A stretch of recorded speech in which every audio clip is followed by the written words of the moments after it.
যদি কোনো গ্রুপ চাকসুর ফলাফল স্থগিত চেয়ে আবেদন করে তাদের বিরুদ্ধে শিক্ষার্থীর আন্দোলন গড়ে তোলে। আপনারা জানেন গতকাল চাকসু ইলেকশন অনুষ্ঠিত হয়েছে। বিশ্ববিদ্যালয়ের 8,000 শিক্ষার্থী আনন্দের সাথে উৎসবের সাথে ভোটদান করেছে, কিন্তু গুটি কয়েক গ্রুপ তারা নানা অহেতুক অজুহাত তুলে ভিত্তিহীন অভিযোগ তুলে নির্বাচনকে বয়কট করেছে এবং যারা বয়কট করেছে তাদেরকেও সাধারণ শিক্ষার্থীরা বয়কট করে এই যারা বয়কট করেছে আমরা তাদেরকে চিনি চাকসু বিরোধী শক্তি হিসাবে। যারা বয়কট করেছে তারা কখনোই চাকসু চাই নাই এবং ভুয়া মিথ্যা অভিযোগ দিয়ে তারা চাকসু বয়কট করেছে। আমরা দেখেছি পরবর্তীতে বিএনপিপন্থী বামপন্থী কিছু শিক্ষক নানা অভিযোগ তুলে আবার চাকসুর ভোট গণনাকে দীর্ঘায়িত করার চেষ্টা করেছে।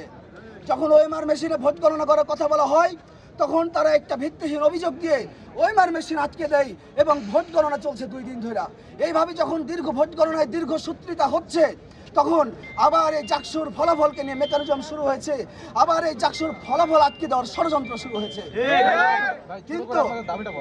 কিন্তু আমরা শিক্ষার্থীরা চাকসুর যেসব শিক্ষকরা যে গ্রুপের শিক্ষার্থীরা এই চাকসুর ফলাফল আটকে দেওয়ার ষড়যন্ত্র করছে তাদের বিরুদ্ধে আমরা শিক্ষার্থীরা সজাগ রয়েছি।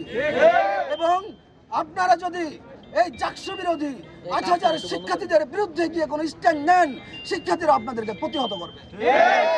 এখন চাকসুর ফলাফল গণনা চলছে, কিন্তু মাত্র 3টা টেবিলে ফলাফল গণনা হচ্ছে, ভোট গণনা হচ্ছে। 8,000 শিক্ষার্থী ভোট দিয়েছে, কাল থেকে 3টা টেবিলে 10-12 জন শিক্ষক ভোট গণনা করছে।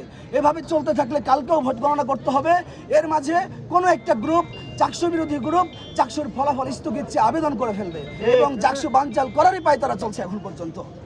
আমাদের এখন আবেদন হলো দ্রুত টেবিল সংখ্যা বৃদ্ধি করতে হবে এবং দ্রুত ব্যালট সংখ্যা গণনা করে দ্রুত এই রাতের মধ্যেই ফলাফল প্রকাশ করতে হবে। রাত 8টার মধ্যেই ফলাফল প্রকাশ করতে হবে। যদি এর বেশি যায় এবং যদি কোনো গ্রুপ চাকসু বানচালের ষড়যন্ত্র করে, যদি কোনো গ্রুপ চাকসুর ফলাফল স্থগিত চেয়ে আবেদন করে তাদের বিরুদ্ধে শিক্ষার্থীর আন্দোলন গড়ে তুলবে। এই চাকসুর আন্দোলনের জন্য আমরা দীর্ঘদিন ধরে সংগ্রাম করেছি।